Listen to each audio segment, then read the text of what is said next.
디모데 후서. 디모데 후서는 앞서 소개한 디모데 전서와 이 교회에 대한 이런 원리를 소개하는 기본적 원리는 동일한 내용을 갖고 있습니다. 다만 이제 약간의 차이점은 있습니다. 그래서 디모데 전서는 아주 세부적인 그러한 부분들에 좀 더 짜임새 있는 그러한 풍성한 내용들이 소개가 되는 그런 특징이라면, 이제 디모데 후서는 같은 교회론에 대한, 특별히 교회의 정치에 대한 아주 중요한 내용들을 다루는데, 디모데에게 사적인 권면과 위로의 형태로 목회자인 디모데에게 목회를 어떻게 해야 되는지, 교회를 어떻게 통치하고 다스리고 운영해야 되는지, 이러한 개인적인 그러한 사적 권면의 형태로 그렇게 또 소개하는 것이 특징입니다. 그래서 디모데후서는 우리 성도들이 개인적으로 이거를 바로 자기에게 적용하기에는 어려움이 있습니다. 왜냐하면 그 대상이 목회자를 향해서 권면하는 그런 형태로 목회를 잘 해야 된다, 설교를 잘 해야 된다, 권징을 잘 해야 된다, 악한 목회자들을 신속히 쫓아내야 된다, 이런 목회자에게 직접적으로 주는 그러한 권면이기 때문에 그 내용을 다이렉트로 자기 자신에게 바로 적용하기에는 어려움이 있는 것이고, 항상 우리가 성경 해석을 할 때는 이것이 7대 교리 안에서 또 이것이 직접적으로 그 대상이 성도 자신에게 주어진 것인지, 또 아니면 교회의 일꾼들에게 해당이 되는 것인지, 그러면 각각의 역할을 그 본문을 읽어내면서 비록 목회자에게 직접적으로 명령된 것이지만 간접적으로는 성도들에게도 명령이 된 것입니다. 그러면 목회자는 설교를 잘 해야 하는 것이고, 성도는 어떻게 됩니까? 설교를 할 수 있는 그 명령은 받지는 않았어도 목회자가 하는 그 설교를 잘 귀담아 들어야 되는, 그러한 또 교회 안에서 성도로서의 책임을 그 목회자가 하나님의 말씀에 따라 교회를 운영하고 또 다스려갈 때 성도로서 또 그러한 목회자의 가르침과 통치에 잘 순종하면서 또 나아가면 되는 것입니다. 이렇게 때로는 직접적인 명령으로 또 우리 읽혀질 수 있는 것도 있지만, 때로는 간접적인 명령으로 그 대상에 따라서 그 적용의 이러한 그 방식들을 좀 더 숙고해야 된다라는 것, 항상 성경을 읽을 때는 이런 부분들을 주의하면서 읽어야 됩니다. 디모데후서는 이렇게 아주 개인적인 사적인 편지 형태로 목사인 디모데에게 권면하는 그런 구조와 형태로 되어 있기 때문에 좀 더 그 신중하게 잘 읽어내야 됩니다. 자, 배경은 사도 바울로 저자가 되어 있고요. 기간은 디모데 전서보다 더 후대입니다. 그래서 64년에서 68년 2차 로마 감옥 투옥 때 이제 기록이 되는 이제 이런 형태로 알려져 있습니다. 바울이 두 번 로마 감옥에 갇히는데, 첫 번째는 우리가 사도행전에서 끝장면에 보게 되면 28장에 바울이 로마 감옥에 갇히는 장면이 나옵니다. 그리고 거기서 이제 얼마 뒤 또 풀려났다가 또다시 잡혀서 2차 로마 감옥 투옥을 하고, 그리고 이제 68년에 돌아가십니다. 네로 황제의 그 기독교 핍박 그 시절에 결국 이제 68년에 돌아가시는 이제 이러한 시간이기 때문에 거의 생애의 마지막 부분에 작성하는 그러한 시간을 갖고 있습니다. 자, 핵심 주제 및 내용 세 번째는 1항 주제, 목사의 직분, 신적 권위, 교회법, 신적인 법, 유스디비눔이라고 하는 장로 정치제도, 장로회, 바른 교리, 치리회, 권증제도, 훈계, 출교, 목사 사례비, 목사의 자격, 신학과 인격에 있어서 자격, 성경의 무호성, 영감에 대한 권면, 그 다음에 신조의 필요성, 공교회적인 해석, 개인적으로 해석하면 함부로 해석하면 안 되고 항상 공적인 이러한 신앙 고백을 해야 된다라는 것, 성경은 신앙과 삶의 제1기준이라는 것, 신조는 신앙과 삶의 제2기준이라는 것. 이렇게 핵심 내용을 보니까 디모데 전서에서 나왔던 내용하고 거의 이렇게 동일합니다. 자, 2항 내용, 유형교회 질서는 하나님께서 세우신 것이다. 장로교회는 성경이 명령하는 교회 정치제도이다. 장로 정치제도는 목사와 장로가 대표인 당회, 노회, 총회로 구성된다. 하나님은 교회에 목사와 장로를 세워서 성경을 가르치고 치리와 권징을 행하신다. 교회는 훌륭한 목사들을 계속 길러내야 된다. 교회 사역에 전담하는 목사는 교회로부터 생활에 도움을 받아야 한다. 목사는 성경을 가르칠 수 있는 실력을 길러야 한다. 개혁주의 신학으로 준비된 목사가 가장 훌륭한 바른 목회자이다. 정통 교리를 비판하고 공격하는 교사들은 교회 권징을 통해서 엄중히 책망해야 한다. 교회법은 정치와 권징으로 구별된다. 이렇게 가장 중요한 내용들을 꼭 마음에 새기셔야 됩니다. 이것이 우리 장로교회의 특별히 교회 정치와 관련된 아주 중요한 핵심 내용들입니다. 자, 핵심 구절 몇 구절만 보게 되면은요, 1장 11절에 사도와 교사로 반포자로 세우셨다. 이렇게 교회의 직분자들이 구별되어 있다는 것을 거듭 강조합니다. 2장 2절에 증인 앞에서 내게 들은 바 충성된 사람들에게 부탁하라. 후임자, 우리 전도사 강로사님들에게 바울이 가르쳤던 그런 소중한 내용들을 디모데가 다시 다음 세대들을 또 가르쳐 가도록 그런 지도자들을 열심히 가르치고 저희가 또한 다른 사람들을 가르칠 수 있느니라. 이렇게 목회자 양성에 대한 아주 중요한 이러한 필요성을 언급합니다. 2장 15절에도 내가 진리의 말씀을 옳게 분별하여 부끄러울 것이 없는 일꾼으로 인정된 자로 자신을 하나님 앞에 드리기로 힘쓰라. 이게 성경을 아주 철두철미하게 분별할 수 있는 그런 실력을 갖추라. 3장 16절 성경은 하나님의 감동으로 된 것으로 이렇게 성경의 무호성에 대한 그 유명한 고백이 이제 여기서 나옵니다. 이렇게 목사의 직분, 또 목사를 계속해서 훈련시켜야 되는 것, 또 그리고 그 목회자의 할 일은 성경을 가르치는 일이다. 이렇게 장로교회의 특징을 우리가 이 성경 구절을 통해서도 알 수 있습니다. 자, 세 번째 특징과 관련해서 이제 1항 디모데전서와 후서의 차이점. 디모데전후서는 모두 교회 운영과 직분에 대한 성경적 원리를 공통적으로 소개합니다. 특히 장로정치 제도를 성경적 교회 질서로 가르칩니다. 디모데전서는 바울이 디모데에게 공적인 규범 형태로 이렇게 명령하는 모습입니다. 하지만 디모데후서는 지극히 사적인 편지 형태를 취하고 있습니다. 제자인 디모데의 사역, 건강, 협력에 대하여 개인적으로 칭찬하고 위로합니다. 하지만 이 사적인 권면은 단순한 친분을 말하는 것이 아니라 목사인 디모데에게 교회를 어떻게 운영하고 다스려야 하는지를 알려주는 계시의 그런 성격을 나타냅니다.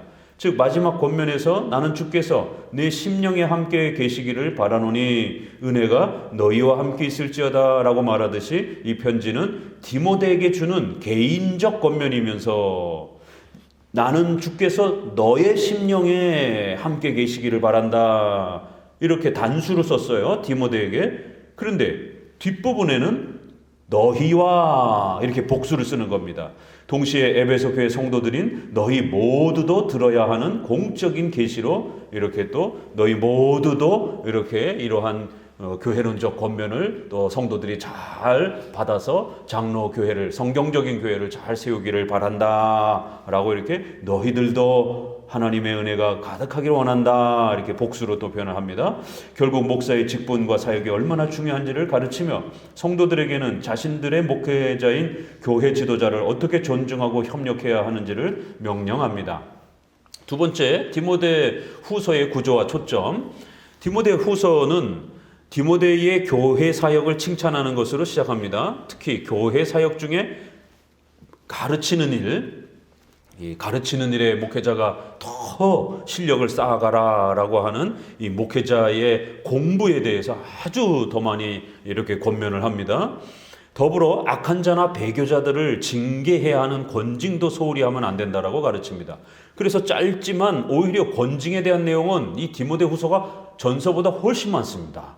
그 악한 거짓 교사들 이름까지 언급해가면서 이러한 자들을 찾아서 내쫓으라라고 권징을 소홀히하면 안 된다라고 권징을 소홀히하면 교회가 무질서해진다라고 엄히 또 이 권징을 열심히 진행하라고 권면하고요. 이제 세 번째는 바울은 자신의 전도 사역을 소개하면서 하나님께서 바울 디모데를 통해 어떻게 유형교회를 세워가는지를 소개합니다.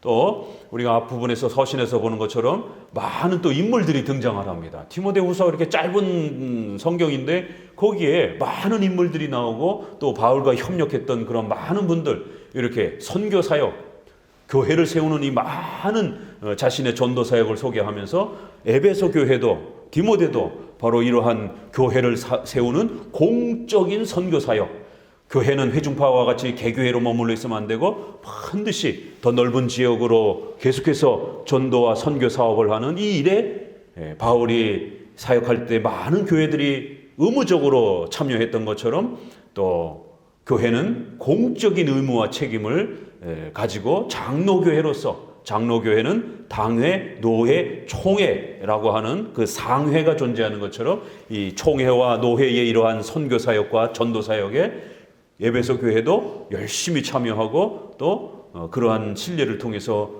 교회를 어떻게 세워가야 되는 것인지를 또 구체적으로 소개합니다. 마지막으로는 자신의 죽음이 임박해 있음을 알리면서 사도들의 죽음 후 목사들의 보편적인 사역이 무엇인지를 가르칩니다. 사도들은 어떻게 했어요? 막 기적을 일으키고 막 엄청난 초자연적인 은사를 행사하고 또 성경을 기록했습니다. 그러나 디모데에게 이제 권면하면서 디모데가 할 일은 성경을 써라, 그런 말 없습니다. 오순절과 같은 그런 엄청난 기적을 행하라, 이런 말 한마디도 없습니다. 마지막 이제 죽기 직전에 디모데를 향해서 성경을 잘 가르치고 그 성경을 가르치기 수 있는 목회자 후학들을 열심히 길러내라, 이 권면을 마지막으로 하는 겁니다. 그렇기 때문에 사도가 아닌 다음 세대의 목사들은 그러한 능력을 행하는 또 성경을 기록하는 이러한 사도적 은사를 행하는 게 아니라 바로 그 사도들이 남겨놓은 성경을 최선을 다해서 해석하고 가르치는 이 사역을 행하라라고 디모데에게 마지막으로 이 디모데 후서에 디모데가 해야 할 일은 성경을 가르치는 일이지 기적을 행하며 병을 고치고 이런 일들을 하는 게 아닌 것을 구별해서 소개합니다. 목사들의 사역은 성경을 가르치는 것이 핵심입니다. 성경은 영감된 하나님의 말씀입니다. 따라서 이 성경을 가르칠 수 있도록 하나님께서는 목사들에게 신적 권위를 위탁해 주셨습니다. 목사는 예배를 인도하며 설교와 권징을 감당해야 하기 때문에 목사의 자격은 엄격하게 검증해야 합니다. 목사는 바른 교리, 즉 정통교리를 바르게 가르칠 수 있는 학문적 은사를 갖춰야 합니다. 또한 유대주의와 영지주의, 신비주의와 같은 거짓 교사들을 막아낼 수 있는 신학훈련을 해야 하는 것입니다.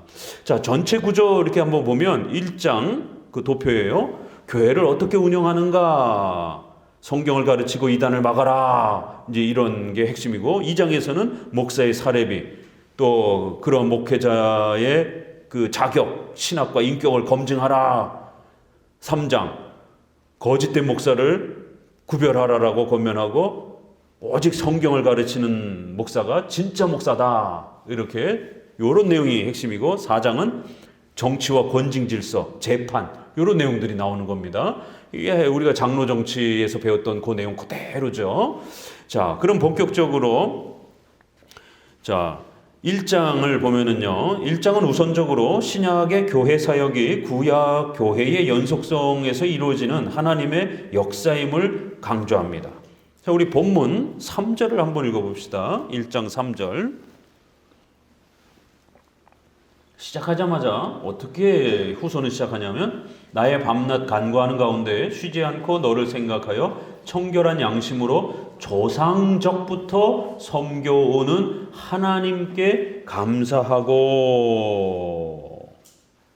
조상적부터 그렇게 신앙으로 섬겨왔던 내용을 이야기합니다. 5절 읽어봅니다. 이는 내 속에 있는 거짓이 없는 믿음을 생각함이라. 이 믿음은 먼저 내 외조모 로이스와 내 어머니 유니게 속에 있더니 내 속에도 있는 줄을 확신하노라. 이렇기 때문에 이제 우리가 성경을 읽을 때 내가 바로 주인공이 돼가지고 내가 1인칭 시점으로 여기 너라는 단어에다가 내 이름을 집어넣고 막 이렇게 읽으면 안 됩니다. 그러면 여러분의 어머니가 유니게입니까? 할머니가 로이스입니까? 말이 안 되잖아요. 그렇죠? 그렇기 때문에 항상 성경을 객관적으로 먼저 읽는 훈련을 해야 되는 겁니다.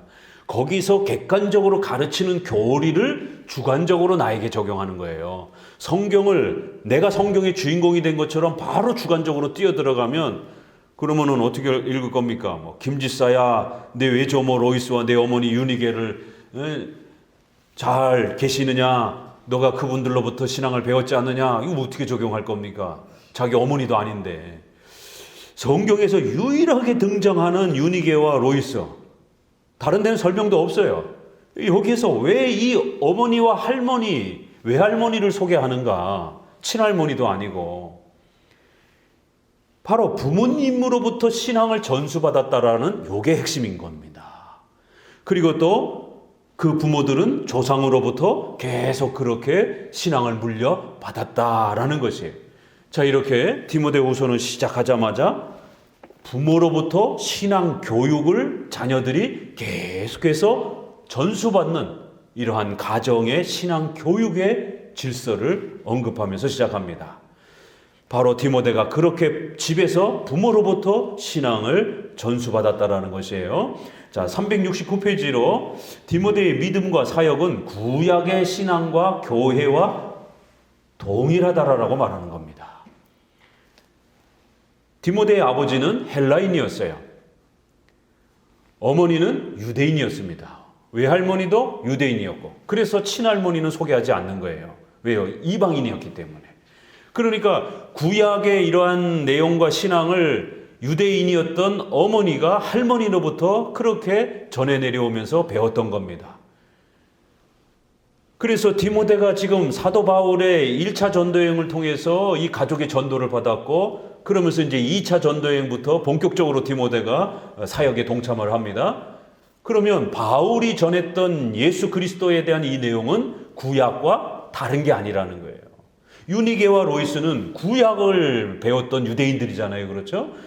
그러한 유대인들이 배웠던 그 구약에 참된 유대인들이 소망했던 장차올 메시아에 대한 신앙이 바울이 지금 전하고 있는 신약의 예수 그리스도와 동일하다라는 거예요. 신약과 구약의 통일성을 이야기해 주면서 이렇게 교회의 새로운 신약의 교회는 갑자기 등장한 게 아니라 바로 그 구약의 이러한 그 소중한 신앙의 내용을 성취하고 계승하는 그러한 새로운 교회다라고 이렇게 소개하고, 그리고는 이제 이러한 신앙의 새로운 교회의 아주 중요한 질서는 바로 부모로부터 자녀에게 신앙을 교육하고 양육하는 또 이런 교리문답, 부모가 부지런히 자녀들을 신앙으로 핵심 교리들을 가르치고 양육하는 교리문답의 또 이러한 신앙교육이 얼마나 중요한가를 알 수가 있습니다.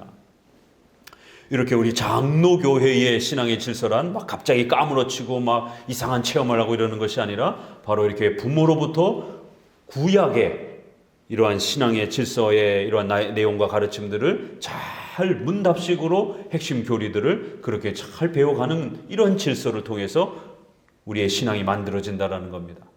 또 그 다음에 디모데의 교회 사역은 내가 나의 안수함으로 내 속에 있는 하나님의 은사를 다시 불리듯하게 하기 위하여라는 말씀처럼 장로회로부터 공적으로 세움을 받은 교회 직분임을 제시합니다.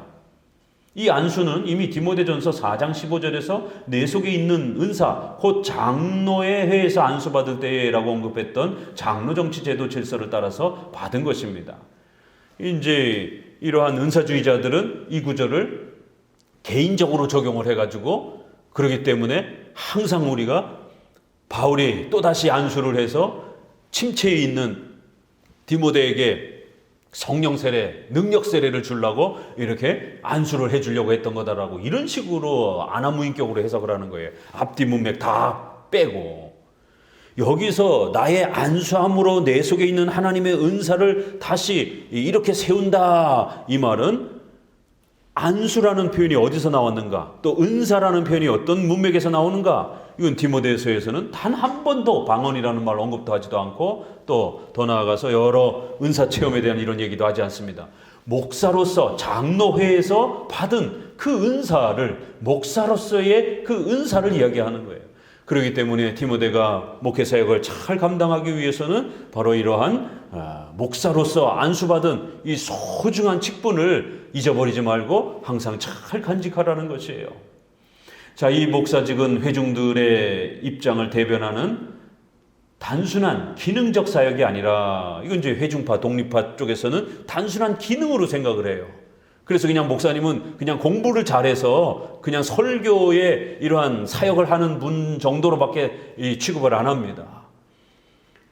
그렇지만 우리는 그러한 단순한 재능적 입장이 아니라 내가 이 복음을 위하여 반포자와 사도와 교사로 세움을 입었노라. 바울도 그리스도를 통해서 사도로 세움을 받은 거고, 또 디모데는 사도를 통해서 또 그렇게 세움을 받은 겁니다. 그렇지만 교사도 목사도 예수님을 통해서 그렇게 직접 세움을 받는 거라는 거예요. 비록 사도들이 세웠지만 예수님이 직접 사도들을 통해서 교사와 목사도 세우는 것이라는 것입니다. 이렇게 초자연적인 임시적인 직분이었던 이렇게 또 사도도 있지만 항전적인 또 일상적인 직분인 교사와 목사도 또 이렇게 있고, 또 그 목사가 또 목사를 세우는 또 이런 질서를 통해서 세워진다 할지라도 이 사도와 목사의 이 직분은 예수님이 직접 세우는 그 권위를 위탁해 주는 그런 방식이지, 성도들 중에 공부 잘하는 사람, 너 좀 가르치는 그런 사역 좀 해, 이렇게 하는 게 아니라는 거예요. 그랬다가 성도들이 마음에 안 들면 너 사역 그만둬, 이런 그 회중주의가 아니라는 겁니다. 예수님이 권위를 위탁해서 세우는 그런 질서라는 거예요. 그래서 당회, 노회, 총회를 통해서 그 권위를 위탁받는 것이다라는 거예요.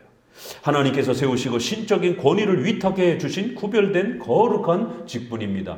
교회의 직분은 로마 가톨릭처럼 계급적으로 이해도 안 되지만 반대로 독립파나 회중파처럼 누구나 참여할 수 있고 아무런 법적 권위도 없는 단순한 봉사로 생각해도 안 됩니다. 칼빈은 제네바 신앙교육서 1536년에 기독교 강요가 나오고요. 그걸 줄여서 아이들과 새신자들을 가르치기 위해서 아주 간단한 내용으로 신앙교육서, 교리문답서를 작성을 합니다. 그래서 1차 교리문답서가 있고 1542년에 2차 교리문답서가 있어요. 칼빈의 거는 37년 1차 신앙교육서의 30장에 보면 교회의 목사와 그 권위에 관하여 같이 읽어봅니다. 하나님께서 쓰시는 목사를 받아들이는 것은 하나님을 영접하는 일이며 목사에게 거역하는 것은 하나님께 거역하는 일인 것입니다. 그리고 목사라는 직무를 감당케 하기 위하여 목사는 하나님으로부터 특별한 훈련과 사명을 받은 자라고 언급하여 목사의 특수성을 강조했습니다. 이러한 표현은 굉장히 부담스러운 표현이잖아요. 그렇죠? 이걸 로마 가톨릭이 악용하는 그런 표현입니다. 사제는 마치 하나님을 대리하는 자처럼. 그런데 악한 방법으로 로마 가톨릭이 쓰기 때문에 문제이지, 이 표현은 바르게 쓰면 맞는 표현이라는 거예요. 복음서에도 보게 되면 사도들을 파송하면서 너희 말을 듣는 자는 내 말을 듣는 거요, 너희 말을 거부하는 자는 곧 나와 나를 보내신 자를 거부하는 것이다 라고, 그렇게 누가복음에도 그렇고 마태복음에도 제자들을 파송하면서 그들의 전파의 설교의 그 신적 권위를 그렇게 입혀주십니다. 바로 그 구절을 인용하면서 칼빈이 교회의 목사 직분이란 이렇게 목사를 존경하고 합법적인 목사를 말하는 것이죠. 로마 가톨릭 사제는 성경을 가르치는 자들이 아니기 때문에, 합법적인 목사가 아니기 때문에 그들의 맹종을 요구하는 그러한 악한 행위는 잘못된 거예요. 그러나 합법적인 목사가 성경을 가르치는 그 실력을 가지고 성도들에게 명령하고 가르치는 것은 당연히 복종과 순종을 해야 되는 거예요. 맹종은 성경과 상관없이 맹신하는 거예요. 그러나 순종과 복종은 성경에 기초해서 가르치고 순종하는 그런 개념이에요. 그래서 순종과 복종이라는 개념과 맹종은 다른 겁니다. 그래서 성경은 목회자의 가르침에 순종하라, 복종하라, 이런 말들이 계속 나오는 겁니다. 데살로니가 후서 2장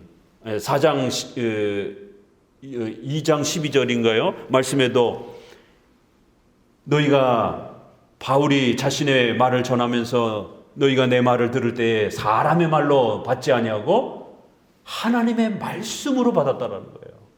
잘했도다. 바로 그 말씀이 너희를 능력 있게 세울 것이다. 바울도 사람이었기 때문에 우리가 고린도 후서에 보게 되면 바울의 사도권에 대해서 얼마나 비아냥거리고 조롱합니까? 거짓 선지자들이. 그렇기 때문에 바울이 자신의 말을 전할 때 이건 내 말이 아니라 하나님의 말씀이라고 그렇게 전했던 겁니다. 그럴 때 성도들이 바울이 비록 인간이 전하지만 그 바울의 말을 합법적인 사도였기 때문에 그 바울의 말을 하나님의 말씀으로 예수님을 단 한 번도 본 적은 없어요. 로마 교인들도 그렇다 할지라도 로마서를 들으면서 하나님의 말씀으로 들었을 때 데살로니가 교인들도 예수님을 어디 봤습니까? 지역이 멀어가지고 예수님을 볼 수가 없었죠. 그래도 바울의 말을 들으면서 바울이 소개하는 그 예수님을 들으면서 예수님의 말씀으로 들었다라는 거예요. 그 말씀이 너희를 구원할 것이다라는 거예요. 목사를 받아들이는 것은 하나님을 영접하는 것이고 목사에게 거역하는 것은 하나님을 거역하는 일입니다. 이거 굉장히 무서운 문장입니다. 웨스민스터 25장 교회론에서 목사와 성례와 규례를 주셨다 이렇게도 표현하잖아요. 또 교회론 정의에서도 25장 2항에 유형교회를 소개하고 무형교회에 이 표현이 있는 게 아니라 유형교회를 소개하는 표현에 뭐라고 마지막 문장에 나와 있어요? 이런 표현들 좀 외우셔야 돼요. 이러한 유형교회를 떠나서는 구원을 보장할 수 없다. 교회에서 설교 듣고 세례 또 성찬 또 이런 교회의 정규적인 예배 이런 거를 소중히 여기지 않는 자들은 신자로 취급하지 않겠다라는 거예요.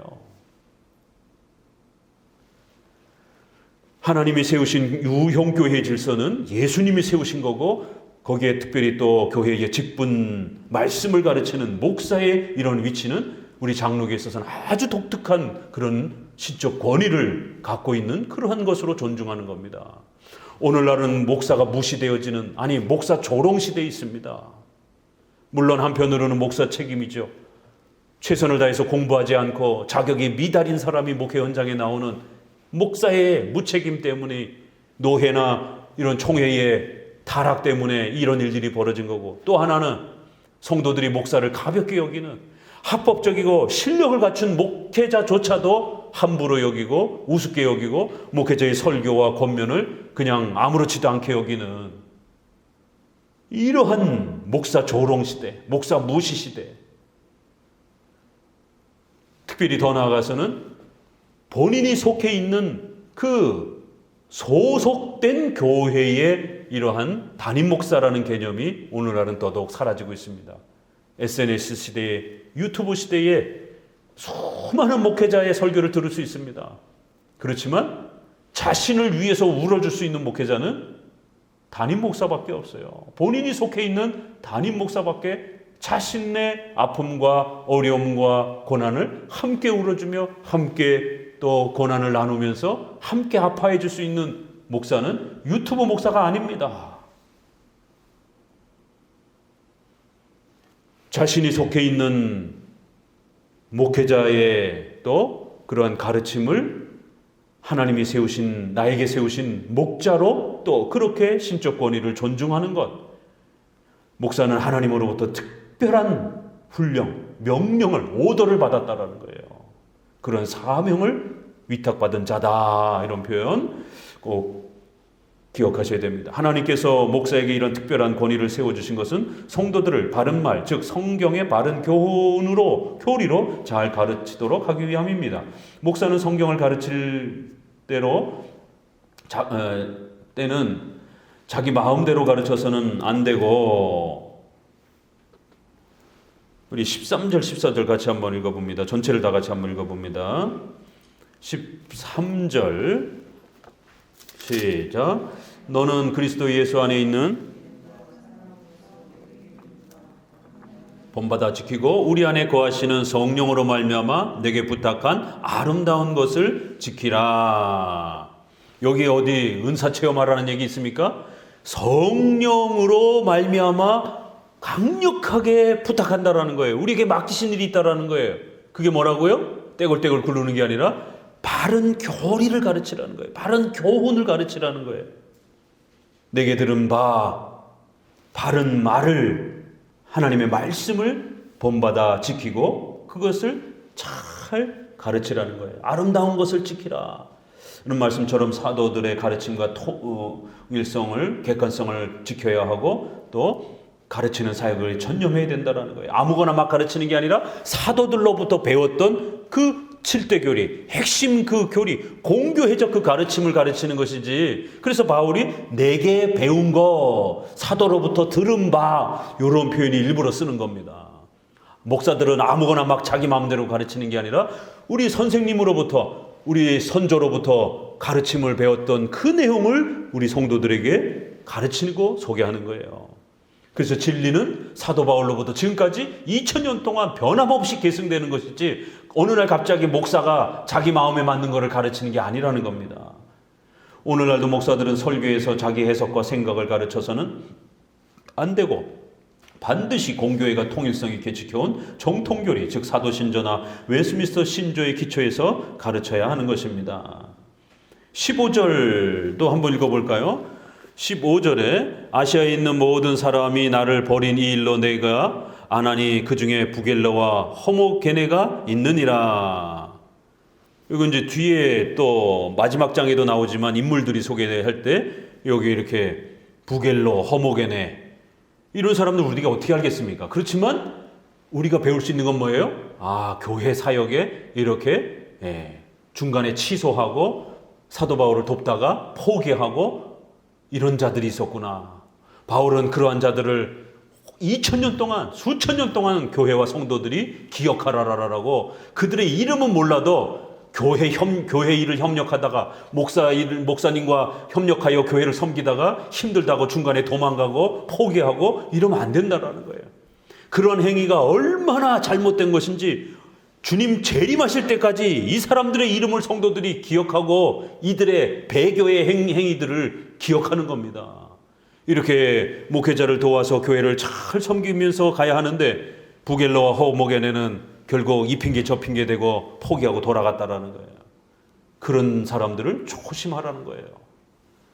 원컨대 주께서 계속이요 오네시보로의 집에 국류를 베푸시옵소서. 저가 나를 자주 유쾌케 하고 나의 사슬에 매인 것을 부끄러워 아니하여 로마에 있을 때 나를 부지런히 찾아 만났느니라. 그러나 또 어떤 사람은 오네시보로와 같은 또 이러한 분은 바울이 감옥에 갇히고 고난을 받을 때에 부끄러워하지 아니하고 오히려 물심양면으로 바울을 도와주고 또 바울을 곁에서 함께 사역을 또 협력해주고 이런 성도도 있었다라는 거예요. 이렇게 15절, 16절에는 나쁜 성도와 훌륭한 성도를 이렇게 대조해가면서 하나님의 교회를 섬기는 데 있어서 목회자와 함께 또 성도의 역할이 얼마나 중요한가를 이렇게 교회론적으로 소개합니다. 자, 2장은 장로정치제도 중에서 더욱 중요한 목사들의 신학훈련과 자격 수요 및 보존을 언급합니다. 2장 2절 같이 읽어봅니다. 내가 많은 증인 앞에서 내게 들은 바를 부탁하라. 저가 또 다른 사람들을 가르칠 수 있으리라는 바울의 명령은 단순한 성도들의 제자화를 말하는 것이 아니라 디모데와 같은 목사들을 훈련시켜서 세우라는 목사 임직에 대한 목회적 명령입니다. 이거를 회중파나 일반 은사주의자들은 성도들을 제자화시키라는 걸로 이렇게 설명을 해요. 김집사, 이집사를 잘 가르쳐서 그 김집사, 이집사가 또 다른 새로운 평신도 지도자를 세우는 것처럼 이런 식으로 평신도 지도자화, 평신도 제자화 뭐 이럴 때 이 구절을 많이 이용합니다. 그러나 지금 앞뒤 문맥은 평신도를 훈련시켜서 훌륭한 지도자로 세우라 이런 말 한마디도 없잖아요. 문맥의 해석이 이래서 중요한 겁니다. 지금 교회의 직분자가 얼마나 중요한 것인지 디모데 너도 훌륭한 직분자가 되어야 되고 또 더 나아가서는 많은 증인들 앞에서 내게 들은 바, 여기도 또 내게 들은 바, 사도 바울로부터 배웠던 거를 충성된 사람들에게 잘 부탁하고 양육하라는 거예요. 그러면 그 사람들이 또 목회 사역을 하면서 많은 성도들을 가르칠 수 있는 그러한 실력을 갖추게 될 것이다라는 겁니다. 이건 장로정치제도 안에서 목사를 훈련시켜 가라고 하는 목사 후배 성대를 전도사님, 강도사님들을 준비시키고 양육해 가라라고 하는 명령이지 성도들을 제자화시키라고 하는 그런 문맥의 흐름은 아닙니다. 그러기 위해서는 우리가 어떻게 해야 됩니까? 훌륭한 인문학적 재능이 있는 우리 청소년들은 발굴을 해야 되는 거죠. 또 신학교를 갈 때 재정적 지원도 해야 되는 것이고, 이렇게 다음 세대에 또 훌륭한 목회자를 우리가 세워가는데 소홀히 하면 안 된다라는 거예요. 그러면 목회자 수급이 중단이 되게 되면 결국 교회는 저절로 붕괴가 된다라는 겁니다. 이러한 목회자 수급을 위해서 신학교 사역과 또 이러한 사역들을 얼마나 우리가 또 열심히 최선을 다해서 다음 세대에 또 우리 자녀들을 또 세워갈 수 있는 훌륭한 목사 자격을 갖춘 분들을 길러내기 위해서 교회가 얼마나 신경 써야 되고 헌신하고 노력해야 되는지를 당부합니다. 많은 증인은 디모데전서 4장 14절에 장로회를 말하는 것이며, 이런 공적 질서 안에서 철저히 검증된 훌륭한 후임 목사들이 세워져서 교회를 섬기도록 목사 임직의 질서를 유지하라는 것입니다. 목사 임직의 조건과 내용을 몇 가지 예를 들어 소개합니다. 이제 그 다음 문맥도 보게 되면 이게 평신도 제자화가 아니에요. 만약 이 세 가지의 이 비유를 만약 성도들이 듣게 될 때에 또 사렙의 얘기도 나옵니다, 여기서. 그럼 이게 어떻게 성도들에게 적용이 됩니까? 자, 세 가지 비유를 들면서 아주 이 목사 임직에 나서는 사람은 자기 자신을 포기해야 된다라고까지 이렇게 아주 엄중하게 그 사역에 올인하라라고 권면합니다. 첫째는 군인, 둘째는 경기하는 선수, 셋째는 농부를 비유합니다. 그래서 2장 3절 같이 한번 보세요. 본문에 내가 그리스도 예수의 좋은 군사로 나와 함께 고난을 받을지어다. 군사로 다니는 자는 자기 생활에 얽매이는 자가 하나도 없나니 이는 군사로 모집한 자를 기쁘게 하려 함이라. 경계하는 자는 법대로 경계하지 않으면 면류관을 받지 못한다. 이렇게 자기 생활을 다 포기하고 오로지 하나님이 맡기신 목회사역에 전심전력해야 된다는 거예요. 또 농부를 비유를 들어서 수고하는 농부가 곡식을 먼저 받는 것이 마땅하니라. 사렙이 얘기를 하는 거예요. 농부가 자기가 농사를 지으면 그 농산물에서 먹고 사는 것처럼 또 이렇게 전임으로 이렇게 자신의 모든 생활을 포기하고 교회를 돌보고 설교하고 가르치는 이런 사역에 담당하는 목회자들은 농부처럼 그렇게 자기가 농사한 그 성도들의 또 수고를 통해서 봉사를 통해서 얼마든지 먹고 살아야 된다는 거예요. 그 곡식을 대접받아야 된다는 겁니다. 목회자의 사렙에 대한 이야기를 디모데 전서에도 얘기했는데 후서에서도 이렇게 언급을 하는 겁니다. 여러분, 특별히 목회자 사렙과 관련해서는 우리 사사기의 그 참혹한 사건을 잊어서는 안 됩니다. 사사기에 어떤 일이 벌어졌죠? 단지파의 그 타락 사건에서 보게 되면 레위 사람이 먹을 게 없어가지고 떠돌아다니는 거예요.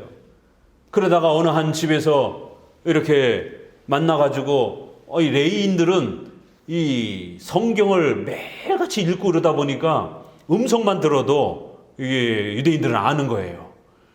너 레위인이냐 그랬더니 맞다라고. 이게 이제 제사장 가문으로 이제 소개가 됩니다. 그러면 내 가문에 개인 목사가 되어다오. 내가 연봉 두둑히 줄게. 이래가지고 레위 지파의 제사장 가문의 자손이 떠돌아다니다가 먹을 게 없어서 떠돌아다니다가 한 개인의 집안의 목사가 되는 거예요. 사목이 되는 거예요.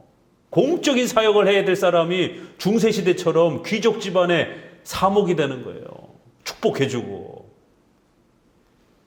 왜냐하면 레위 지파 사람들에게는 농사를 지을 땅을 안 줬단 말이에요. 11지파에게만 땅을 주고 레위 지파는 성전 내 봉사에만 올인하라라고 거주하는 성읍만 준 거예요. 농사를 지은 땅을 안 줬어요. 이게 구약의 법칙인 겁니다. 누군가는 예배 사역에 전심전력하면서 성도들이 제사하러 올 때에 그때 다들 일 나가 있으면 제사는 누가 해요? 그러니까 항상 제사에 봉사할 사람이 상주해야 되는 겁니다. 그러니까 레위 지파를 다른 직업을 못 갖게 하고 너희들은 오로지 성전과 성막에 상주하면서 11지파가 재물 갖고 오게 되면 그 재물로 제사를 드리라는 거예요. 그럼 우리는 어떻게 먹고 삽니까? 레위 지파들이 당연히 하나님께 요청할 수 있을 거 아닙니까? 11지파가 11조를 너희에게 갖다 주면 그걸로 먹고 살아라는 거예요. 어떻게 보면 레위 지파에게는 굉장히 불공평한 겁니다. 억울한 겁니다. 만약 11지파가 11조를 안 가져오면 어떻게 해요? 굶어 죽는 거예요. 그래서 하나님은 내가 너희의 지극히 큰 상급이다. 나만 바라보라. 이러면서 한 지파 정도는 예배에 성전 봉사에 전심전력해야 다른 지파 성도들이 예배 드리러 올 때 그 제사를 드려줄 수 있지 않겠느냐. 그리고 성경을 가르치는 이런 사역을 하고 영적인 봉사를 하라는 거예요. 그러면 나머지 11지파는 물질적인 봉사를 하라는 거예요. 레위 지파가 그런 영적 봉사로 도와주니까 11지파는 물질적인 다 내놓으라는 것도 아니고 10의 9를 내놓으라는 것도 아니고 10의 9는 너희들이 갖고 10의 1조 정도는 레위 지파에게 갖다 줘서 그들이 교회 봉사를 할 수 있도록 도우라는 거예요. 그래서 신앙도 유지하고 생활도 유지할 수 있도록 하나님은 이렇게 12지파를 절묘하게 균형을 이루어 주신 겁니다. 근데 이거는 11지파가 훌륭하게 그 사역을 물질 봉사를 잘 할 때는 괜찮지만 사람이라는 마음이 그렇잖아요. 돈에 얼마나 약합니까? 욕심이 생깁니까? 그럼 순식간에 11조가 아까워지기 시작하게 되면 레인들은 굶어 죽는 거예요. 그래서 레위 지파 사람이 떠돌아다니다가 그렇게 한 집안에 초대를 받아서 개인 목사가 돼가지고 성도들을 돌보고 제사를 봉사해야 될 사람이 개인 가정만 기도해주고 복주고 이러고 있는 거예요. 그 집을 위해서 성경을 읽어주고. 그러니까 단지파가 지나가다가 이거 레인 음성인데? 이러고는 들어와서 당신 레위 지파냐 했더니 그렇다니까 그러면 너 우리 지파의 제사장이 되어다오. 이러니까 한 집안에 있는 것보다는 지파의 제사장이 되면 연봉이 더 많잖아요. 돈 많이 줄 테니까 우리 지파의 제사장이 되어다오. 그러니까 옳거니 보따리 다 싸들고 가는 거예요. 오늘날 큰 교회로 와라. 그러면 작은 교회에 있다가 목사들이 다 도망가는 거예요. 성도들도 불편하면 교회를 헌신짝 버리고 다 도망가는 거예요. 아무도 교회에 신경 쓰지 않는 거예요. 이렇게 되면 교회가 붕괴되는 겁니다. 목회자는 청빙을 받아서 노예 허락을 받고 성도들에게 청빙을 받고 가면 그 교회에 뼈를 묻을 각오로 하고 가야 되는 겁니다. 특별한 파송, 다른 데로 노예가 파송을 허락하지 않는 이상은 그 교회가 크든 작든 뼈를 묻을 각오를 하고 가는 겁니다. 또 우리 성도들은 바로 합법적인 목회자와 그러한 참된 교회를 찾았으면 하나님의 섭리로 그 교회로 사명으로 하나님이 보내주신 줄 알고 뼈를 묻고 자자손손 대대로 그 교회를 섬기면서 그렇게 살아가는 겁니다. 적어도 그런 사명감이 있어야지 목사나 성도나 교회가 유지가 되는 겁니다. 그리고는 히스기야 시대 때에도 레인들이 가난해가지고 먹을 게 없어가지고 성전 봉사를 안 하는 거예요. 예배를 어떻게 드려야 되는지, 제사를 어떻게 해야 되는지, 유월절을, 초막절, 또 오순절을 어떻게 드려야 되는지, 번제, 화목제, 속죄제를 어떻게 드려야 되는지, 무슨 고기로 드려야 되는지 다 까먹은 거예요. 히스기야, 요시야, 유명한 종교개혁을 일으켰던 왕 여호사밧, 구약의 3대 왕을 기억하셔야 돼요. 여호사밧, 히스기야, 요시야, 이 3대 쓰러져 가던 이스라엘의 유다의 종교 개혁을 일으켰던 어마어마한 왕입니다. 세 왕. 히스기야가 제일 먼저 한 게 헌금통을 성전 입구에다 갖다 놓고 성도들로 하여금 레위 지파를 위해서 성전 봉사를 하도록 헌금하라라고. 그리고는 제일 먼저 솔선수범으로 왕이 나도 내 왕실고에서 헌금하겠다라고 하면서 그렇게 헌금을 합니다. 그래서 이제 헌금이 쌓이고 쌓이니까 그걸 가져다가 성전 수리를 하는 거예요. 그리고는 레위 지파, 도망갔던 레위 지파들을 불러서 월급 줄 테니까, 사례비 줄 테니까 와서 레위 이 지파들에게 성전 제사와 성전 수리를 맡아다오. 이러면서 종교개혁이 일어난 겁니다. 한 번 더, 에스라가 바벨론에서 돌아올 때 강가에서 사람들을 지파별로 계수를 하는데 안 돌아온 지파가 태반이에요. 유다 지파, 베냐민 지파만 그나마 그래도 겨우 돌아오는 겁니다. 근데 중요한 건 레위 사람들이 별로 없는 거예요. 돌아가면 뭐합니까? 제사를 못 드리는데 큰일 난 거예요. 그래서 행진을 중단하고 레위 지파를 빨리 수소문해서 같이 돌아가자라고 권면을 합니다. 레위 지파가 왜 돌아가겠습니까? 바벨론에서 떵떵거리고 돈 잘 벌고 이제 성전 봉사 안 하니까 직업 가지고 얼마든지 편안하게 살고 있잖아요. 바벨론에서, 남의 나라에서. 교회 봉사만 안 하면 목사도 얼마든지 돈 벌면서 편하게 살 수 있는 거예요. 근데 에스라와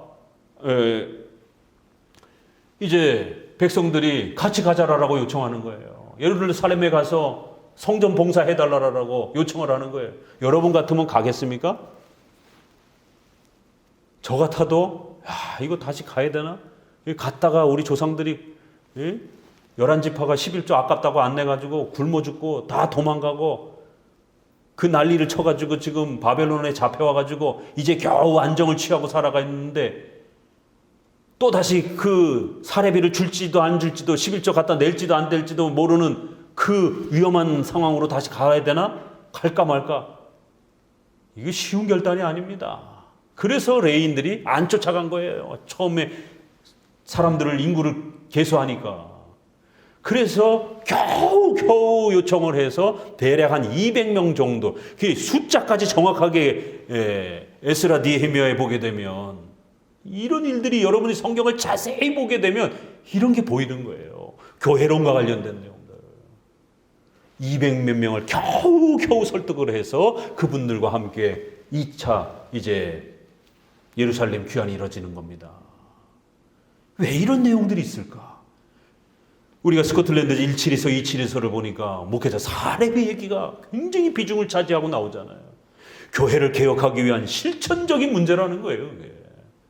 목사를 양육하고 가르치고 길러내고 또 그들이 목회 사역으로 들어왔을 때 그들의 생활비를 보장해주고 이런 실천적인 문제가 따라붙지 않으면 어떻게 왜 전담해서 목회 사역을 누가 하냔 말이에요. 아무도 안 하지. 그러면 누가 먹고 살기 바쁜데 히브리어 헬라어 공부하고 있겠습니까? 그러니까 회중파는 기능적으로 다 같이 그냥 일하다가 공부 좀 조금 잘하는 사람이 설교하는 거예요. 질이 떨어지는 겁니다. 그래서 최근에는 회중파나 이런 독립파 쪽에서는 11조 폐지 운동을 개육주의 신학자들이, 목사들이 그냥 회비 정도로 합시다.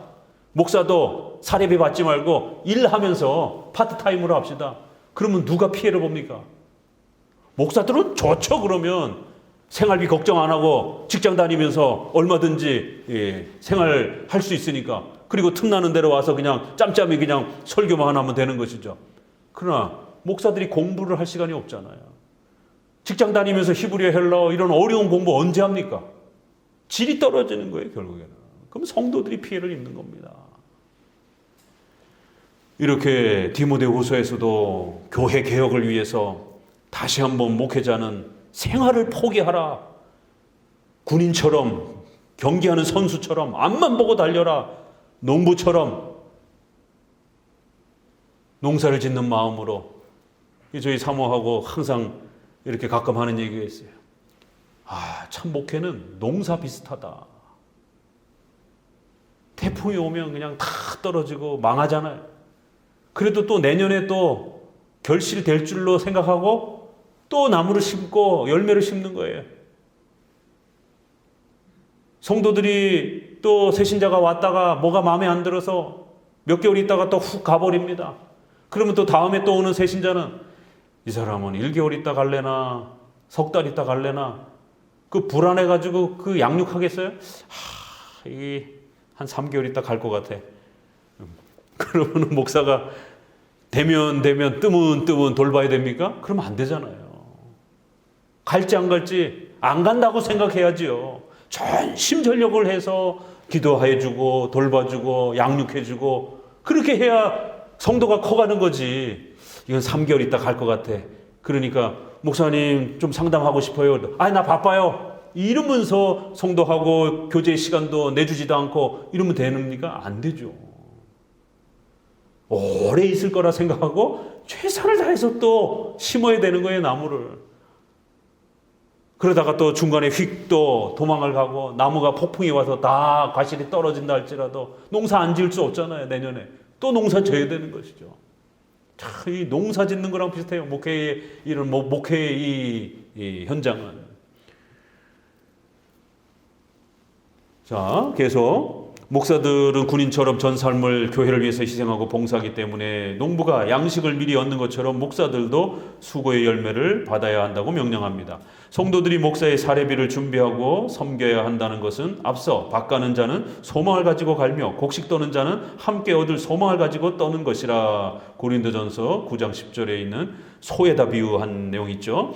말씀에서도 이미 소개됐습니다. 목사는 일상 직업을 포기할 정도로 전 삶을 내가 진리의 말씀을 옳게 분별하며 부끄러울 것이 없는 일꾼으로 인정된 자로 자신을 하나님 앞에 드리기를 힘쓰라. 가르치기를 잘하며 참으며 라는 말씀처럼 오직 성경을 연구하고 가르치는 일에 전념해야 한다라는 거예요. 제가 예전에 학생 때는 이 구절을 읽으면서 내가 열심히 성경을 열심히 읽고 공부를 열심히 해서 내 자신을 하나님 앞에 드려야 되는구나, 이렇게 읽었어요, 이거를. 근데 24절은 가르치기를 잘하며, 그럼 내가 누구를 가르쳐요? 제가 주일학교 선생님이었으니까 우리 어린애들을 잘 가르쳐야지, 이런 말씀으로 읽은 거예요. 그러면 나는 그렇다 치더라도 주일학교 선생님이 아닌 분은 이거 어떻게 적용할 거예요? 나는 가르치는 대상이 없는데. 그렇기 때문에 함부로 막 1인칭으로 읽으면 안 된다는 겁니다. 이건 목사들에게 설명하는 거예요. 목사들은 죽기 살기로 공부를 해서 하나님의 말씀을 옳게 분별하고 아주 정확하게 해석하고 실력을 갖추는 그런 자로서 하나님 앞에, 성도 앞에도 아니에요. 성도 앞에서는 대충 해도 괜찮아요. 모르니까. 그렇지만 내 실력이 얼마큼 되는지 하나님 앞에 증명해내야 된다는 거예요. 이게 무서운 거죠. 책 조금 안 읽고 게을르고 이거 하나님 다 아시잖아요. 하루라도 책을 안 읽으면 양심의 가책이 생겨서 목사들은 잠을 이룰 수가 없습니다. 이게 개혁파 교회 목사들이에요. 목사가 성경을 온전히 공부하지 못하고 정통교리를 제대로 배우지 못하면 유익이 하나도 없고 듣는 자들을 망하게 함이니라. 이 14절이 어떤 내용 속에서 나오는가 한번 봅시다. 목사가 실력이 없으면 이제 이런 심각한 일이 벌어져요. 14절, 너는 저희로 이 일을 기억하게 하여 엄히 명하라. 이는 유익이 하나도 없고 도리어 듣는 자들을 망하게 함이니라. 거짓 목사들이, 실력 없는 목사들이 어떻게 성경을 해요? 말다툼하는 형태로, 싸우는 형태로, 온갖 쓸데없는 말만 장황하게 늘어놓는 이런 형태로 성경을 가르치는 자들이 있다라는 거예요. 이런 자들을 아주 엄히 책망하고 훈계하라는 거예요. 유익이 하나도 없다라는 거예요. 오히려 이런 거짓된 목사한테서 성도들이 설교 듣잖아요. 성도들의 심령이 다 망가진다라는 거예요. 망한다라는 거예요. 아주 이런 강한 표현을 쓴 겁니다. 그래서 유튜브에 떠돌아다니는 설교 잘못 들으면 신앙이 다 망가집니다. 망합니다. 얼마나 과격한 이런 설교들을, 특별히 개혁주의 안에도 자기 혼자 독학해가지고 이상하게 개혁주의를 과격주의, 엄격주의, 금욕주의 형태로, 폐쇄주의 이런 형태로 아주 극단적인 하이퍼 칼빈주의 형태로 그렇게 해놓은, 공부를 해놓고 가르치는 목사도 있고, 아닌 또 성도가 또 유튜브를 운영을 하면서 자기가 또 그렇게 가르쳐 보겠다고 또 그렇게 유튜브 영상을 만들어 가지고 또 그렇게, 그걸 또 목사들, 전도사들이 가서 들어요. 또 이런 해괴망측한 일들이 벌어지는 거예요. 망한다라는 거예요. 그 심령들이.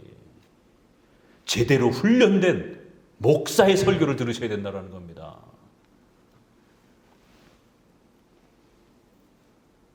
16절도 또 한번 읽어볼까요? 16절, 망령되고 헛된 말을 버리라. 저희는 경건치 아니하며 점점 나아가나니 저희 말은 독한 창질의 썩어짐과 같은데 그 중에 후메네오와 빌레도가 있느니라. 여기 또 사람 이름 또 등장을 해요. 망령되게 가르친다라는 거예요. 아주 헛되고 쓸데없는 것들만 가르친다라는 거예요. 그래서 아주 그의 경건도 아주 악한 모습이다라는 거예요. 목사가 경건하지 않는 이런 모습들, 목사는 종교 지도자이기 때문에 도덕과 윤리를 가르치는 사람이기 때문에 경건해야 됩니다. 차를 운전할 때도 일반 세상 성도처럼 끼어들었다고 육두문자 막 나오고 이러면 안 되는 겁니다. 아주 그 사소한 일에서도 식당에서도 이렇게 식사하고 그러는데 조금 늦었다라고 종업원한테 막 승질내고 막 그러면서 교회 설교단에서는 온화해야 됩니다. 사랑해야 됩니다. 이럽니까? 주차하다가 시비 붙어가지고 막 싸움을 하고 그러면서 성도들한테 싸우지 맙시다. 이렇게 용서합시다. 안 되잖아요. 인터넷상에 들어가 보게 되면 도대체 이게 불신자인지 성도인지 목사인지 구별이 안 됩니다. 댓글 다는 수준들을 보게 되면 자기하고 입장이 좀 다르다고 해서 막 거반 육두문자 막 써가면서 상대방의 의견을 막 욕을 하고 비아냥거리고 조롱하고 야, 어떻게 목사라는 타이틀을 단 사람들이 이렇게 행동할 수가 있는가? 많은 성도들이 보고 있는데 목회자 모임에 이러한 스포츠 행사라든가 이런 데 보게 되면 목회자들이 승부욕에 휘말려 가지고는 그냥 막 과격하게 막 그렇게 막 일반 조기 축구회 하듯이 그렇게 막 서로 쌈박질 하듯이 그렇게 막 거칠게 그냥 막 이런 것도 보고 창피하고 부끄러워서 어디다 말을 할 수가 없는 경건이 사라진 오늘날의 모습. 이걸 각오하고 살아야 돼요, 목회자는. 유리에 갇혀서 사는 사람처럼 온 세상 사람들이 보잖아요. 말 한마디, 행동. 이런 게 싫으면 목사하면 안 되는 겁니다. 이런 게 불편하면 평생 지붕 꼭대기에 서서 한치 발을 헛디디면 떨어질 이런 위험을 안고 많은 사람들이 쳐다보는 그런 삶을 살아야 돼요. 한국교회 목사들의 성추행, 성폭행 문제 얼마나 부끄럽습니까? 왜 여자 성도들에 대해서 그렇게 가볍게 아무렇게나 막대하냔 말이에요.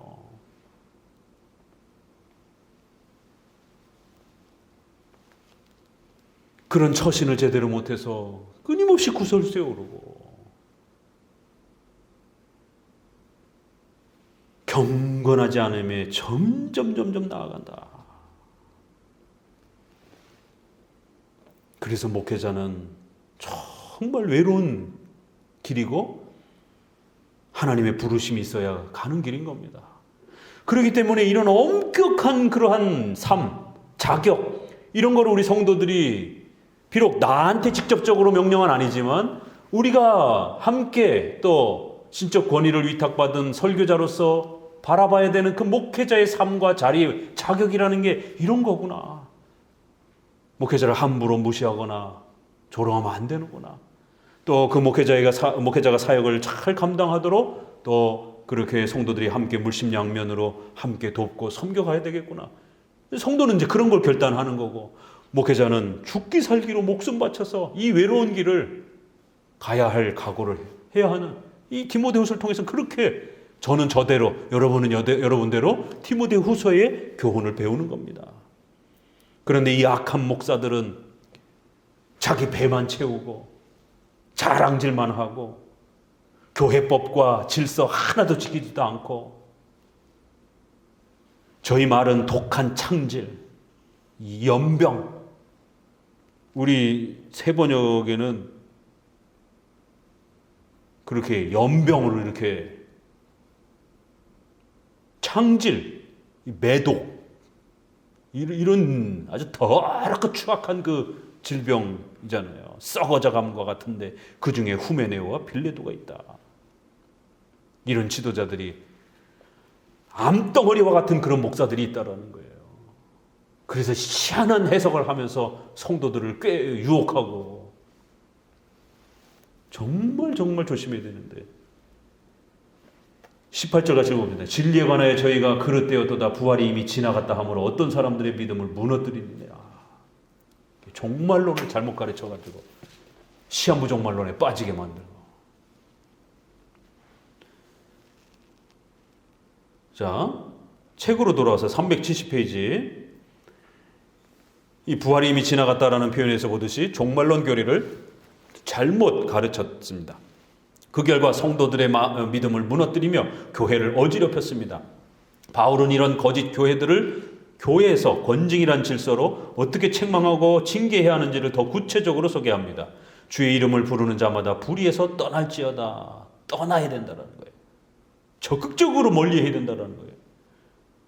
또 큰 집에는 금과 은의 그릇이 있을 뿐 아니요 나무와 칠그릇도 있어 귀히 쓰는 것도 있고 천이 쓰는 것도 있나니 그러므로 누구든지 이런 것에서 자기를 깨끗하게 하면 라는 표현은 교회 재판과 권징을 나타내는 것입니다. 요거 잘 읽어야 돼요. 요것도 많은 교회에서 개인의 은사로 읽어요, 이거를. 그래서 열심히 준비하면 내가 하나님 앞에 큰 그릇으로 쓰이고 덜 준비하면 작은 그릇으로 쓰이니까 우리 열심히 노력해서 교회의 큰 그릇으로 쓰이도록 성도 여러분 준비하십시오. 이런 성화적 차원으로, 개인의 은사적 차원으로 많이 설교합니다, 일반 교회는. 그러나 이런 그런 쪽 방향이 아니고요. 지금까지 문맥이 그런 문맥이 아니잖아요. 귀한 그릇과 천한 그릇은 성도의 성화적 준비를 말하는 것이 아니라 칼빈의 해석처럼 참된 목사와 거짓된 목사를 구별하라는 교회 치리의 명령입니다. 바울은 저희 말은 독한 창질의 썩어전 같은데 그 중에 후메네와 빌레도가 있느니라 하고 엄히 명령하여 교회를 어지럽힌 거짓 교사들의 이름을 구체적으로 드러냈습니다. 요게 17절이에요. 여기까지가. 이들은 악성 종양과 같은 자들이기 때문에 반드시 교회의 정치 권징 절차를 통해서 출교, 즉 내쫓아야 한다고 경고합니다. 목사는 설교뿐만 아니라 악한 자를 분별하여 징계하고 출교시켜 교회에 해를 끼치지 못하도록 교회 정치를 바르게 하며 이단을 막는 일도 중요한 것입니다. 자, 17절까지 후메네오와 빌레도 이런 사람을 아주 엄히 경고하고 책망하라고 나와 있죠. 자, 그러면서 19절에 뭐라고 나와 있느냐면 그러나 하나님의 견고한 터는 섰으니 인침이 있어 일렀으되 주께서는 자기 백성을 아신다 하며 또 주의 이름을 부르는 자마다 불의에서 떠날지어다 하였느니라. 그러니까 지금 후메네오와 빌레도에 대한 경고 17절, 18절은 그들이 종말론을 잘못 가르쳤다라고 이렇게 하는 거. 그러면서 19절에는 그들의 악함에 참여하지 말고 불의에서 떠나라라고 계속 지금 거짓 목사들을 경고하고 그들을 쫓아내라라고 하는 이러한 문맥의 흐름에서, 아니 갑자기 성도들이 열심히 교회 봉사 많이 해가지고 집사, 장로같이 이렇게 큰 그릇이 되라는 이런 내용으로 갑자기 20절이 툭 튀어나오면 안 되잖아요. 문맥이. 거짓 목사들 조심하고 권징을 통해서 그런 악한 목회자들 쫓아내라라고 하는 이 문맥이 지금 계속되고 있는 거예요. 그래서 20절에 그러기 때문에 교회는, 큰 집에는 교회를 말하는 거예요. 교회 안에는 그러기 때문에 금그릇과 은그릇 같은 소중한 참된 목사도 있다라는 거예요.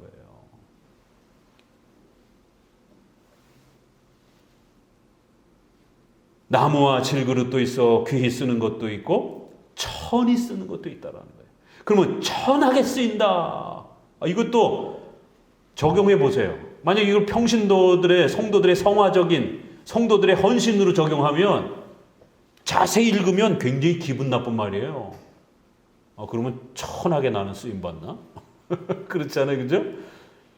아니 봉사 열심히 해가지고 은혜 받아가지고 교회 봉사 많이 해갖고 귀하게 쓰임받는 분이 그렇다 쳐요. 그러면 나는 교회 봉사 많이 못했다고 나는 하나님 앞에 천하게 쓰임받는 거예요. 그러면 천하게 쓰임받는 사람입니까 여러분은? 조금 못했다고? 얼마나 이거 몰인격적인 표현입니까? 그렇게 읽으면. 아니 성도가 최선을 다해서 열심히 좀 못했다고, 또 몸이 아파가지고 질병이 찾아오고 또 갑자기 가난이 찾아와서 재정적으로 또 교회를 열심히 섬기지 못할 때는 다른 분보다 더 많이 섬길 수가 없잖아요. 몸도 아프고 그러니까. 그러면 갑자기 천해진 겁니까? 굉장히 위험한 말이에요. 그렇게 해석하면, 개인의 은사로 해석하게 되면 이 말은 굉장히 위험하다라는 것이죠. 교인들의 등급을 나누게 되는. 어쩔 수 없이 몸이 아프고 또 형편이 어려운 성도들은, 교회 봉사 많이 못하는 분들은 어떡할 거예요, 그러면? 맨날 그냥 천한 사람이에요? 뭐 불가촉 천민이에요? 예, 불가촉 천민 아셔요? 우리 조선시대의 백정, 백정, 불가촉, 가까이 대하면 안 되는 부정 타는 노비 밑에, 예, 그러니까 이제 저기 딴따라 뭐 그러잖아요, 우리가. 장사치, 이렇게 뭐 꾼, 이렇게 그 밑에 더 밑으로 내려가면 천민, 백정, 불가촉 천민이. 그럼 뭐 교회 성도가 어떤 여러 가지 형편 때문에 교회를 많이 섬기지 못했다고 해가지고 그러면 하나님 앞에 천이 쓰여지는 그릇이 된 겁니까? 그러면 이건 아주 정말 몰상식하게 성도를 차별 대우하는 그런 해석이 될 수 있는 겁니다. 이거는 성도 개인의 은사와 성화의 그런 봉사에 대한 내용이 아니라 거짓 목사들은 아주 천하고 악한 자들이라는 거예요. 아주 쓸데없는 나무와 같은 그런 금과 은처럼 소중하게 정말 반짝반짝 빛나는 참된 목회자, 성경을 잘 가르치고 목숨을 바쳐서 교회를 봉사하고 이런 목회자가 있는가 하면 성도들 돈 뜯어내고 자기 배만 채우는 이런 아주 금과 은에 비하면 나무 쪼가리만도 못한 그런 아주 천한 자들이 있다라는 거예요. 21절, 그러므로 누구든지 이런 것에서, 이런 게 뭐예요? 지금까지 말했던 이 교회 직분과 관련된 목사의 자격 문제를 이야기하잖아요. 이런 것에서 자기를 깨끗게 하며, 그럼 여기서 자기를 깨끗게 하다라는 게 성화를 이야기하는 게 아니란 말이에요. 그렇죠? 문맥을 보니까 목사가 목숨을 걸쳐서 성경을 연구하고 교회에 목숨 바치고 지금까지 얘기했던 이러한 훌륭한 목사로서의 자격, 바로 이런 부분들에서 하나님 앞에 부끄러움 없이 자기 자신을 깨끗하게 그렇게 귀히 쓰는 그릇이 되어 거룩하고 주인의 쓰심에 합당하며, 이거 우리가 앞부분에서 말씀을 분별하며 우리 자신을 하나님 앞에 드리기를 힘쓰라 이렇게 했잖아요. 그렇죠? 옳게 분별하며 아주 실력 있는 목회자가 되도록 나 자신을 하나님 앞에 바치기를 힘쓰라. 이게 그대로 같은 구절이에요. 하나님 앞에 우리 자신, 주인 앞에 우리를 그렇게 바치도록 힘쓰고 합당하며 모든 선한 일에 예비함이 될 것이다라는 거예요. 그렇게 실력을 갖추게 되면 하나님이 언제든지 그런 목회자를 쓰실 거라는 거예요. 또한 내가 청년의 정욕을 피하고 주를 깨끗한 마음으로 부르는 자들과 함께 의와 믿음과 사랑과 화평을 쫓으라. 그럼 우리 이거 청년들한테 하는 말씀입니까? 청년들에게 갑자기 문맥에 여기 상관이 없이 그냥 청년들에게 정욕에 빠지지 말라 이런 말이 아니잖아요. 디모데가 나이가 어리단 말이에요. 우리가 30에서 40 그 정도의 나이대 젊은 목회자로 세워졌기 때문에 목사가 조심해야 될 것 세 가지가 있어요. 우리나라에 이거는 이제 노회 총회 들어가면 선배 목회자들이 반드시 권면하는 내용들이에요. 우리 성도들도 대충 아는 내용. 여자 조심해야 된다. 돈 조심해야 된다. 교회가 커지면 권력에 조심해야 된다. 권력욕에 빠진다라는 거. 이 목회자가 이 3대의 욕망에 빠지게 되면 목회 망한다라는 거. 철저히 후배 목회자들에게 이 부분을 당부합니다. 여성도들을 대할 때 깨끗함으로, 성적으로 혹시라도 문제되지 않도록 아주 철저하게 신중을 거쳐서 여성도들을 조심스럽게 그렇게 대하라는 거에 대해서. 권력의 이런 부분에 휘말리지 말라라는 것. 교회가 크든 작든 간에 장로교회로서 그렇게 상회의 법에 순종하면서 그렇게 살아가는 거예요. 목회자가 젊기 때문에 청년의 정욕에 혹시라도 그런 부분에 휘말리면 안 된다는 거예요. 그래서 우리 장로 정치는 목회자가 결혼을 안 하면 목사 안수 안 줍니다. 아직도. 지금 이제 청년들이 결혼을 못 해가지고 전사님, 강사님들이 결혼을 못 해갖고 미혼자에게도 안수를 주자라는 청원이 자꾸 올라와요. 근데 오랜 세월 동안 바로 이런 여성도들에 대한 신방 문제라든가, 교회는 여성도들이 많아요. 옛날부터 여성도들이 훨씬 신앙에 이렇게 많이 이렇게 개방되어 있기 때문에, 남자들보다. 그래서 사모가 없으면 여성도들을 신방하고 또 이렇게 여성도들이 아프고 이럴 때 환자를 돌보기 위해서 목회자가 간단 말이에요. 그러면 목사 혼자 갈 수가 없잖아요. 그래서 결혼하지 않으면 우리 장로교는 목사 안수를 주지 않습니다. 이렇게 목회자가 청년이었을 때, 좀 더 나이가 젊었을 때는 이러한 성에 대한 이런 부분들이 항상 위험할 수 있기 때문에 항상 조심하고 주를 깨끗한 마음으로 부르는 자들과 함께, 훌륭한 성도들과 함께 의와 믿음과 사랑, 평화를 쫓으며 그렇게 목회해야 된다는 거예요. 여기 또 주를 깨끗한 마음으로 부르는 그런 성도들과 함께 주변에 그렇게 훌륭한 성도들을 잘 세워가야 된다는 거예요. 어리석고 무식한 변론을 버려라. 이에서 다툼이 난다는 거예요. 이거 성도 개인한테 권면하기에는 적절치가 않잖아요. 뭐 성도가 언제 이런 뭐 논쟁을 많이 합니까? 주로 목회자들이 이런 성경 해석에 있어서 무식한 변론을 분명히 변증을 우리가 해야 돼요. 그런데 무식하게 변증하면 안 되는 거예요. 육두문자로 변증하면 안 되는 거예요. 자기하고 의견이 좀 안 맞다고 해서 SNS에다가 그렇게 막 육두문자 써가면서 조롱을 하면서 막 이렇게 변론한, 무식한 변론을 하는 목회자들이 많습니다. 예의를 갖춰서 논리를 가지고 그 주제에 대해서 서로 논박하고 그래야지. 네가 공부도 안 하고 뭐 책도 안 읽어본 게 말이야, 남의 것 갖다 베끼는. 저도 그런 말 수두룩하게 듣습니다. 세상에 조직신학자, 박사학위를 가지고 있는 조직신학자인데도 저보고 책을 읽었느니 안 읽었느니 참네. 저도 책 좀 많이 읽었습니다. 이렇게 답변을 해요. 뭐라 그러겠어요, 거기. 당신이 내가 책을 얼마큼 읽었는지 뭐 까봐? 이렇게 얘기할 수 있겠어요? 근데 개혁주의 청교도 표방하는 그런 분들이 자식들의 그러한 교리하고 조금 다른 의견을 제시했다라고 여러분도 얘기하면 알만한 그런 분들이, 제가 프라이버시가 있기 때문에 말을 못합니다. 그런 분들이 그렇게 페북 담벼락에 와가지고는 별 욕을 다 하고 조롱을 하고, 아니 저기 무슨 이단들이 하는 게 아니고요, 감리교 분들이 하는 게 아니고 개혁주의 청교도 하는 분들이, 회중파 특별히 이렇게 비판을 했더니만, 아니 장로교 교리가 다르니까 장로교하고 회중파는 이런 교리가 다릅니다라고. 로이드 존스는 장로교를 비판합니다. 교권주의라고, 로마 카톨릭 제도라라고. 그럼 저는 장로교 목사로서 로이드 존스의 그런 의견을 수용할 수 없습니다. 로이드 존스의 이런 해석은 잘못된 겁니다. 그러면서 그분이 개혁주의를 표방하면서 개혁주의 교회론을 이야기하고 있기 때문에 저는 그 부분에 대해서 문제가 있다고 얘기하는 겁니다. 아니 우리가 주제에 대해서는 얼마든지 논의할 수 있잖아요. 책도 안 읽어보고 말이야, 내부 총질을 하는 악한 신학자라는 등. 참. 그래서 다시는 이제는 그 교회 저도 추천하지 않습니다.